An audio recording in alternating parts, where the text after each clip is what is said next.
desejamos bastante brincar. Abrimos a porta, queremos entrar.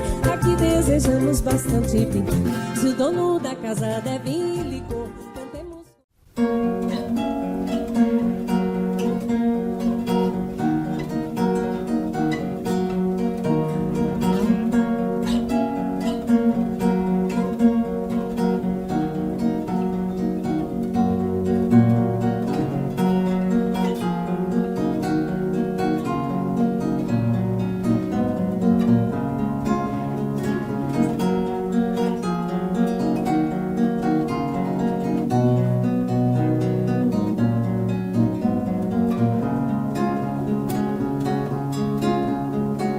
Como caem as folhas do arvoredo, despencando assim sem medo, para um novo repousar.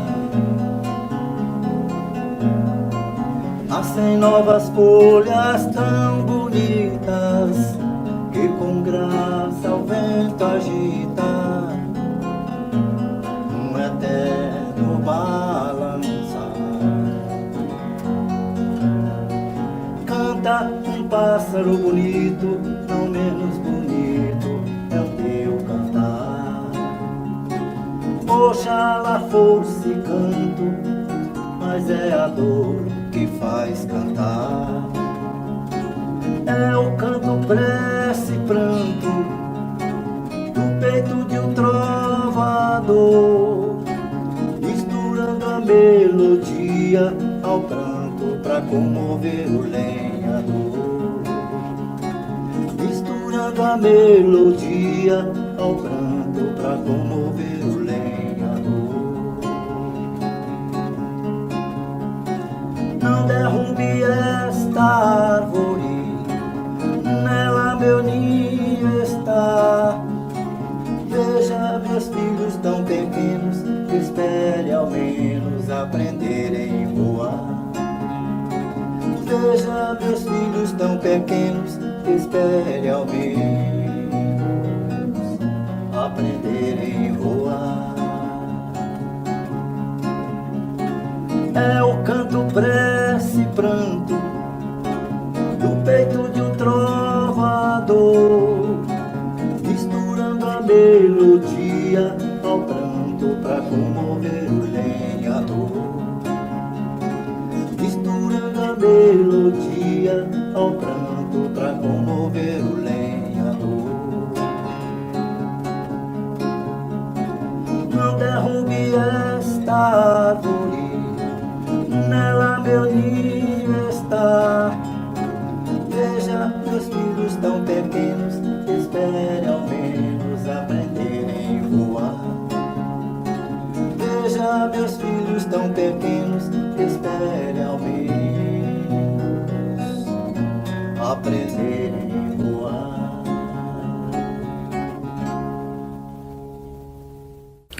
Numa parceria do Instituto Otávio Salles e do Departamento Educacional da Uniaraguaia, estamos iniciando mais um episódio da caminhada virtual pela cultura do Cerrado. E hoje, com a presença do escritor, professor, doutor e um dos grandes animadores culturais de Goiás, o escritor Nilson Jaime, que está conosco aqui hoje e vai tratar de um assunto muito importante, que é exatamente sobre a obra e a pessoa, a personalidade de Bernardo Welles. O professor Nilson é engenheiro agrônomo, mestre e doutor em agronomia, ex-professor da Universidade Federal de Goiás, escritor, literato, historiador, pesquisador, gestor cultural. Atualmente ele é presidente do Instituto Cultural Bernardo Welles para os Povos do Cerrado, vice-presidente do Instituto Histórico e Geográfico de Goiás, vice-presidente do Instituto Histórico e Geográfico do Tocantins e vice-presidente da Associação Goiana de Imprensa, diretor de intercâmbio cultural da Academia Goianiense de Letras. Professor Nilson, é um grande prazer recebê-lo aqui hoje na Uniaraguaia, juntamente com o Instituto Otávio Salles, para falar um pouco dessa obra do grande mestre Bernardo Ellis. Boa tarde, professor Catelan. Boa tarde, telespectadores. Agradecer inicialmente à Uniaraguaia, ao Instituto Altair Salles, pela oportunidade de conversarmos um pouco a respeito desse grande nome, desse grande escritor, Bernardo Ellis Fleury de Campos Curado. Muito bem. O Bernardo representa, sem dúvida alguma, um nome de importância internacional, né? Lá de Corumbá de Goiás, e ele dominou o mundo. Eu queria que você me dissesse aqui, um pouco para nós, a origem familiar, o que é, como vem o Bernardo Ellis, como é a origem familiar dele? Inicialmente, professor, quando nos referimos a Bernardo Ellis, estou fazendo agora uma série de palestras aí pelo estado, em Brasília, Porangatu, Corumbá de Goiás, na Academia Goiana de Letras e agora na Academia Feminina de Letras, cujo tema é Bernardo Ellis, um regionalista universalista. Então, como o senhor disse, ele é uma figura internacional, além de universal, a sua obra é uma obra universalista, muito embora ela seja pequena. Já dizia Tolstói, se você quer ser universal, começa pintando a sua aldeia. E Bernardo fez isso muito bem, quando ele lançou esse livro, Ermos e Gerais, em 1944, ele escreveu ali um conto icônico, talvez um dos mais relevantes dele, chamado Nhola dos Anjos e a Cheia do Corumbá. Eu só quero que você me diga o seguinte, para o nosso telespectador. Sim. O seguinte, como é que foi esse livro, a repercussão desse livro fora de Goiás? Como os críticos, os artistas, escritores do Brasil, fora de Goiás, como que ele foi recebido? Sim. Voltando um pouquinho, só para responder a sua pergunta, o senhor perguntou a respeito das origens familiares. Exatamente. Bernardo, ele pertence a uma das famílias mais tradicionais de Goiás, a família Fleury e a família Curado, embora ele descenda do cacique de Ibiriçá, da Índia Bartira, e dos próprios bandeirantes, o Anhanguera, pai e filho, que foram quem iniciou a colonização mameluca de Goiás. Então, é uma família de classe média, uma família de pessoas simples, mas muito cultas. Bem, o livro Ermos e Gerais vale relatar como que se deu essa história. Bernardo, ele morou na cidade de Goiás durante os seus estudos. Embora nascido em Corumbá, em 1915, ele fez os seus ensinos iniciais, o fundamental e o ensino médio, no Liceu de Goiás. Ali ele conheceu Venerando de Freitas Borges, que viria a ser o prefeito de Goiânia, o primeiro prefeito de Goiânia. Quando Venerando assumiu a prefeitura, ele convidou Bernardo para ser o seu chefe de gabinete. Bernardo, nas horas vagas, ele escreveu os contos desse livro e mandou uma cópia para ninguém menos que Monteiro Lobato. E o Venerando perguntava, o Bernardo, o Monteiro respondeu? Ele falou, não respondeu. Ele havia respondido com muitos elogios, né? Traçando fartos elogios. Finalmente, Bernardo mostrou para o Venerando e o Venerando falou, nós temos que publicar esse livro. A repercussão foi fantástica. É possível ler nos livros de Bernardo essa carta de Monteiro Lobato elogiando esse trabalho. E aí surgiu a Bolsa de Publicações Hugo de Carvalho Ramos, que é a bolsa literária mais antiga do Brasil, fundada em 1944, e que até hoje está em atividade, né? Com a curadoria da União Brasileira de Escritores, Seção de Goiás. E me diga uma coisa, como é a formação do Bernardo? Porque realmente, quando você lê Bernardo Ellis, você percebe o manancial cultural que ele tem. Se você for ler, por exemplo, qualquer obra dele, você vai na terra, vai buscar, né, a Enxada, a Nhola dos Anjos, né, governador, uma chegada do Chegou o governador. Chegou o governador, é uma parte histórica muito bem descrita, bem feita. Então, eu quero saber como é a formação e a atuação profissional do Bernardo.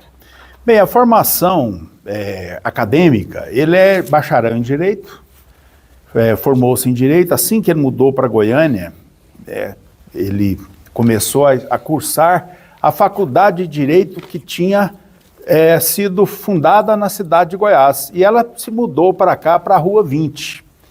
E ali, Bernardo Welles cursou o curso de Direito, mas lecionava literatura, geografia e história. Ele era professor de literatura e história na Escola Técnica de Goiânia, hoje Instituto Federal Goiano. Bem, durante todo esse tempo, daí essa verve histórica e geográfica que permeia suas obras, como O Tronco, Chegou o Governador e tantas outras, ele teve essa formação como professor, essa atuação como professor de Geografia e História. Isso se repercutiu muito nos seus contos. Agora, ele também, mesmo durante o seu período de criança ainda, ele lia a biblioteca de seu tio André Curado. Essa biblioteca, com mais de 100 anos, ela ainda está disponível lá na cidade de Corumbá de Goiás, e ali tinha revistas estrangeiras, revistas alemãs, revistas italianas, inglesas e francesas. Então ele teve esse manancial literário, da cultura europeia a seu dispor desde o seu tempo. Agora, vale ressaltar também, o pai de Bernardo Welles era ninguém menos que Érico Curado, o introdutor do simbolismo e do parnasianismo em Goiás. Excelente poeta. Grande poeta. Professor e escritor Nilson Jaime, o Bernardo tem uma galeria de personagens marcantes. Qualquer conto dele que você abrir e você vai ler, você vai perceber realmente figuras imortais, figuras que ficaram realmente cicatrizadas, chumbadas na literatura brasileira. O que você destacaria como os principais tipos assim da criação de Bernardo Welles? Nesse livro, A Vida São as Obras, uma autobiografia de Bernardo Welles, ele elenca, ele diz que a sua literatura é uma literatura de protesto. Eu não diria de protesto, mas certamente uma literatura engajada. E nesse engajamento há um realce dos povos do Cerrado, dos indígenas, dos povos originários, dos povos afrodiaspóricos, como o negro supriano ou piano, dos tipos de rua, dos coronéis, dos jagunços, dos soldados, das pessoas do povo, dos ribeirinhos, dos flagelados. Então, todo essa gama de personagens é que faz a força. O Miguel Jorge costuma dizer que parece que são personagens feitos a pincel, como que pintados. Entre eles, até mesmo os loucos, que ele chamava de mentecaptos ou loucos. E até tem o conto dele, André Louco, que mostra o sofrimento, a dor e o estigma que a sociedade impunha sobre esses personagens. E para ilustrar isso aí que você falou a respeito da loucura dessas personagens de Bernardo Welles, eu quero chamar agora uma música que será apresentada por dois artistas, o mestre Arnaldo e a Anice, que é exatamente um retrato desse universo que você colocou de Bernardo Welles, que é Cantiga para Maria Balão.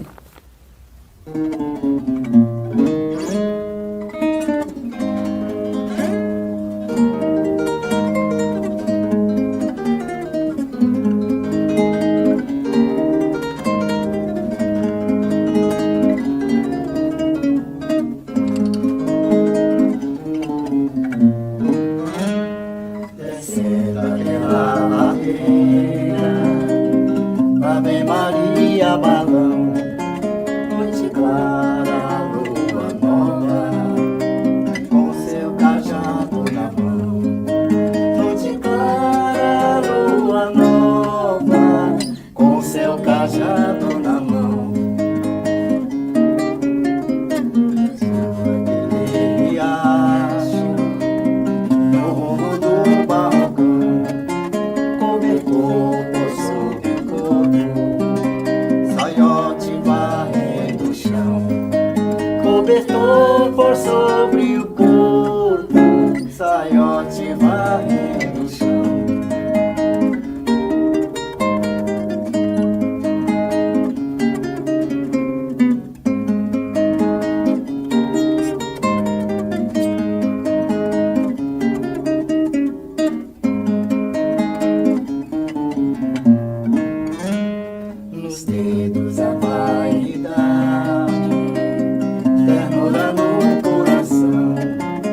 Mestre Nilson, eu gostaria de você abordasse também uma questão que é muito importante em Bernardo Ellis, que é muito discutido, debatido, e em alguns casos tem algumas contradições por alguns autores, mas que você realmente conhece bem essa caminhada.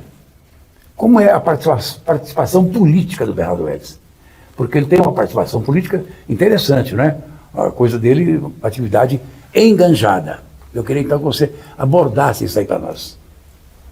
Bem, a participação política de Bernardo Ellis, ela é importante porque ela influenciou não só a sua obra, como também a sua própria vida, já que ele sofreu os reveses dessa participação. Bernardo Ellis, ele foi um dos fundadores do Partido Comunista em Goiás, em 1945, e posteriormente ele até se candidatou a deputado federal por esse partido. Não obteve êxito, ele obteve 660 votos. Agora, qual foi a importância disso na sua carreira? É porque ela, a partir do golpe militar de 64, ele foi aposentado do seu cargo no Instituto Federal, e na Universidade Federal de Goiás ele deixou de ter o direito de lecionar. Então, a partir do instante em que veio esse movimento de 64, esse golpe, ele sofreu os reveses na sua vida financeira, na sua vida profissional. Isso só foi restituído com a anistia em 1979. Então, agora, influenciou muito também a sua obra. Em 1960, quando fundou a Universidade Federal de Goiás, era o primeiro reitor, Colemar Natal e Silva, era também presidente do Instituto Histórico e Geográfico de Goiás. E em 1962, eles fundaram, ali no Instituto Histórico, o Centro de Estudos Brasileiros, o SEB, cujo presidente era o Gilberto Mendonça Teles, era o diretor, na verdade, e o vice-diretor, o Bernardo Ellis. E ali eles fizeram 2 cursos, o curso de Estudos de Problemas Brasileiros e o curso de Literatura Goiana, que era ministrado pelo Bernardo Ellis. Após o golpe de 64, com o AI-1, o SEB foi fechado. Isso teve um impacto também muito grande na vida de Bernardo Ellis.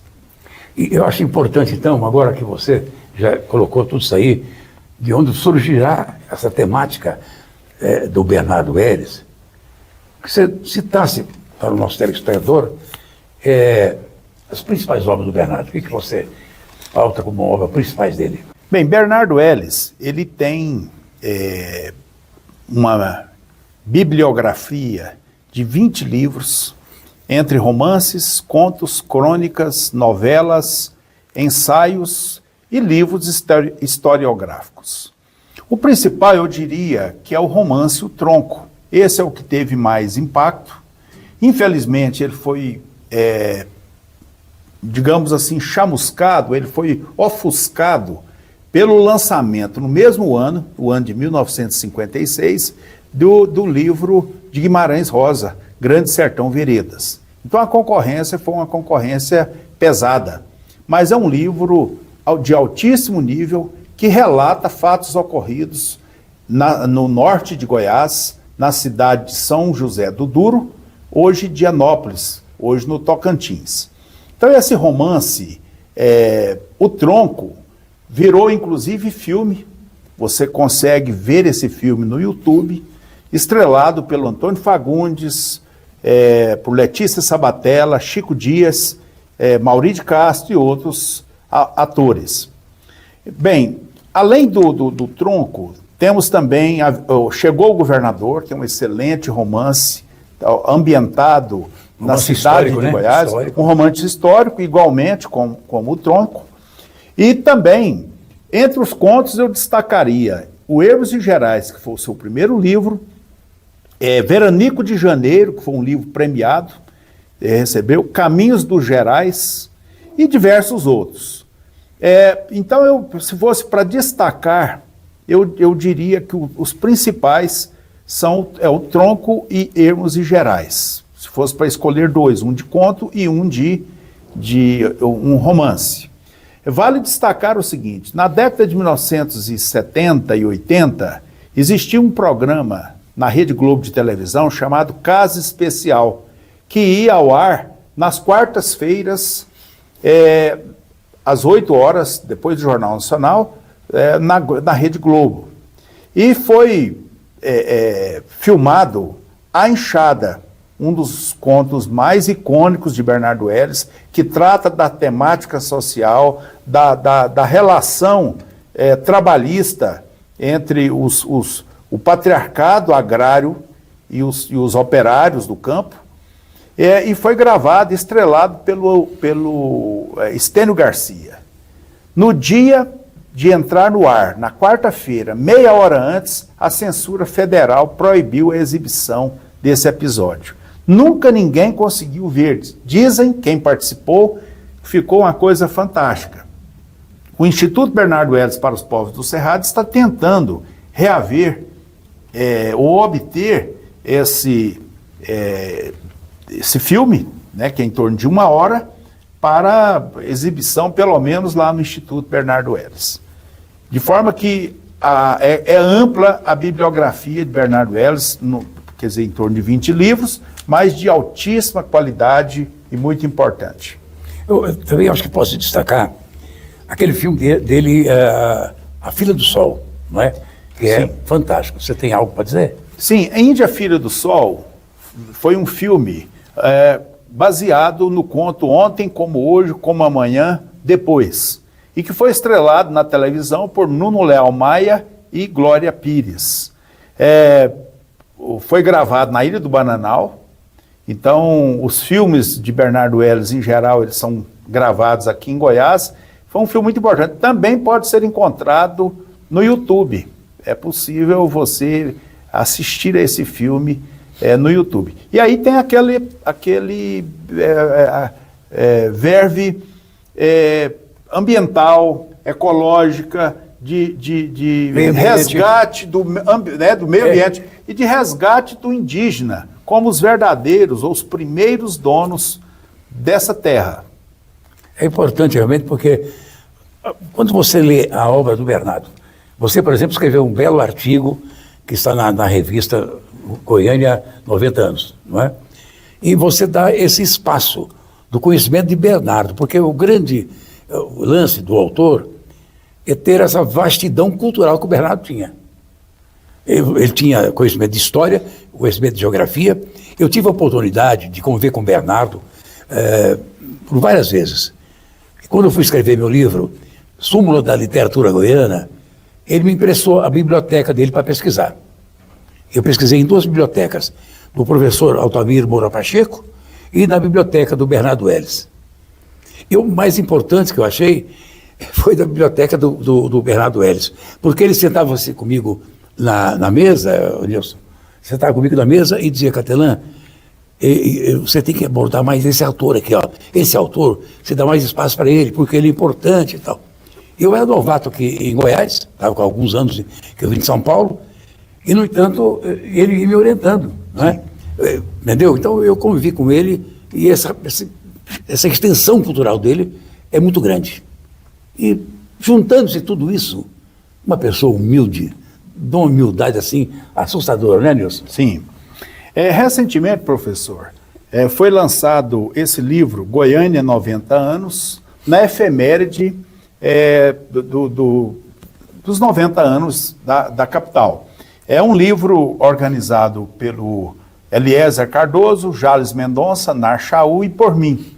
E um dos capítulos, o último capítulo do livro, eu escrevo um artigo mostrando essa cultura enciclopédica de amplo espectro do Bernardo Ellis. Inclusive, a gente mostra aqui algumas coisas que são pouco conhecidas. Por exemplo, Bernardo Ellis foi prefeito de Goiânia em 2 ocasiões. E se pensava até então que era apenas um substituto, mas não, houve um ato de nomeação. Foi poucos dias, mas ele foi. Ele era chefe de gabinete do Venerando de Freitas Borges, o primeiro prefeito, e foi nomeado por Pedro do Vico, prefeito de Goiânia. Também essa participação política dele, a gente fala aqui, e as origens familiares dele, remontando aí ao ano de 1508, a partir do cacique Tibiriçá, fundador de São Paulo, com Manuel da Nóbrega. De forma que Bernardo é uma figura maiúscula, muito importante, e o único goiano que chegou à Academia Brasileira de Letras. É isso mesmo que eu queria abordar com você.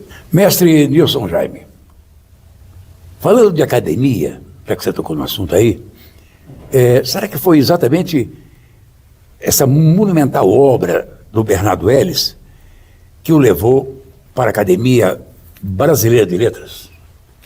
Bem, para se falar da Academia Brasileira de Letras, é importante mencionar que Bernardo Ellis, após a sua terceira tentativa, ele logrou êxito, venceu ninguém menos que Juscelino Kubitschek de Oliveira, o ex-presidente. Foi a única eleição que Juscelino perdeu na vida. Bem, e muitos dizem assim, que Bernardo teria sido beneficiado pelo governo militar, que temia a projeção de Juscelino Kubitschek, já que ele estava cassado em 1975. Eu discordo e tenho certeza que não foi essa a razão, já que Bernardo ele tinha 3 prêmios nacionais. Ele, inclusive, um deles da Academia Brasileira de Letras. Exatamente. Então, alguém que tem uma premiação nacional, ele já era alguém lido, conhecido no meio acadêmico. E Juscelino, ele tem aqueles livros sobre Brasília, sobre a vida dele, né? Sem desmerecer a sua importância, literariamente nem se compara a Bernardo Ellis. Com certeza, foi essa sua resiliência, essa sua até insistência em se candidatar pela terceira vez, que o levou a finalmente ser reconhecido pelo grande nome que ele era, pelo escritor maiúsculo que foi Bernardo Ellis.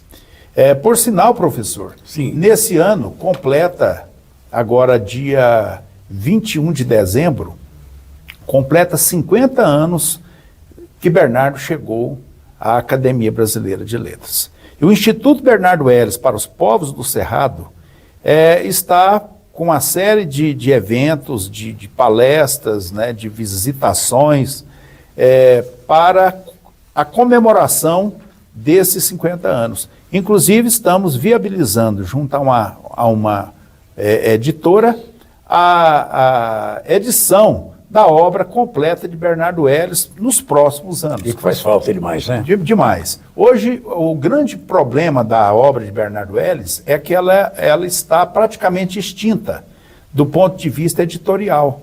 Você só encontra no YouTube, no Estante Virtual e outros sebos, e assim mesmo muito caro. De forma que a edição dessa obra, as reedições dela, elas são prementes e importantes para o resgate do legado e da obra de Bernardo Ellis. Escuta, falando aí do tronco, vocês estão preparando o ICEB, o Instituto Histórico, estão preparando alguma comemoração? Porque parece que nesse ano, o ano que vem, faz aniversário da publicação do tronco, não é? Sim, um dos livros do Bernardo Ellis, nós estamos preparando, nesse momento, a Enxada, deve ser publicada e lançada aí, quando muito, até setembro, que é uma edição voltada para estudantes. Eu estou fazendo em torno de 170 rodapés, notas de rodapé, e explicando um pouco da obra dele, já que é uma edição voltada para estudantes. Isso deve sair aí nos próximos 2, 3 meses. E o tronco, o ano que vem, completa 70 anos da publicação de O Tronco, que é o seu livro, como eu já disse, mais conhecido. Aí é o Instituto Bernardo Ellis para os Povos do Cerrado, que é uma instituição cultural, científica, com o escopo ambiental, responsabilidade social, de cidadania crítica e voltado para enaltecer e para estudar e trazer à luz a obra de Bernardo Welles. Eu acho que o ICEB, o Instituto Cultural Educacional Bernardo Welles, representa um dos maiores pontos culturais de Goiás. Porque realmente o que é feito em termos de divulgação, o que é feito em termos de palestra, em termos de participações culturais, eventos, que eu já participei também, ao seu lado e ao lado de outros amigos e colegas, realmente eu acho que o ICEB hoje, sem dúvida alguma, é o principal órgão cultural de Goiás.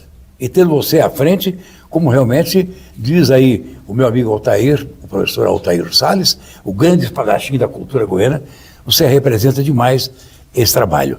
Então, o que mais o ICEB pode oferecer à comunidade, de tal forma que está consolidando cada vez mais esse vosso trabalho? Bem, eu acho, professor, que o grande mérito do ICEB são os seus parceiros. Hoje, o Instituto Bernardo Welles, ele é composto por 110 sócios titulares, além de sócios eméritos, honorários e outros, pessoas de notória participação na cultura, na ciência, na sustentabilidade, na educação, enfim, na cultura de Goiás. E entre essas instituições eu cito aqui o Instituto Histórico e Geográfico de Goiás, né, com seu dinâmico presidente Jales Mendonça, o Instituto Altair Salles, do professor Altair, que está à presidência, a Associação Goiana de Imprensa e diversas academias, como a Goianiense, a Academia Goiana, além de academias também do interior, como as academias de Palmeiras, de Pirinópolis, de Porangatu, todas elas parceiras do Instituto Bernardo Welles. Fazemos a nossa parte, queremos agora começar esse trabalho voltado para as universidades, para as instituições superiores e as escolas em geral, inclusive os colégios militares. Amanhã vamos receber 50 alunos de uma escola militar para conhecer a Casa Museu Bernardo Welles, que fica aqui no Jardim América, pertinho, né, do Parque Vaca Brava, e a própria Uniaraguaia, que eu espero seja o nosso grande parceiro, um grande parceiro do Aravante. Muito bem, e assim nós vamos encerrando mais um episódio desse nosso trabalho aqui. Eu quero agradecer demais a sua presença, que foi muito gratificante. Eu tenho certeza que isso aqui vai representar muito em termos de cultura e divulgação. Um material que pode ficar, inclusive, disponível para você utilizar em suas palestras e suas andanças aí. Eu agradeço demais a sua presença, muito obrigado, e estamos aqui sempre à sua disposição. Muito obrigado, professor. Agradeço mais uma vez à equipe, à direção da Uniaraguaia, à direção do Instituto Altair Salles e ao senhor, que é um grande parceiro, sócio titular do Instituto Bernardo Welles e nosso companheiro aí nas lides culturais. Muito obrigado. Então, assim, nós encerramos mais um episódio da nossa viagem cultural pelo Cerrado, um patrocínio do Instituto Altair Salles e do Departamento Educacional da Uniaraguaia. Muito obrigado e até a próxima. Abri-vos a porta, queremos entrar, aqui desejamos bastante brincar. Abri-vos a porta, queremos entrar, aqui desejamos bastante brincar. Se o dono da casa der licor, cantemos. Abri-vos a porta, queremos entrar, aqui desejamos bastante brincar. Abri-vos a porta, queremos entrar, aqui desejamos bastante brincar. Se o dono da casa der licor, cantemos com gosto, daremos louvor. Se o dono da casa der licor, cantemos com gosto, daremos louvor.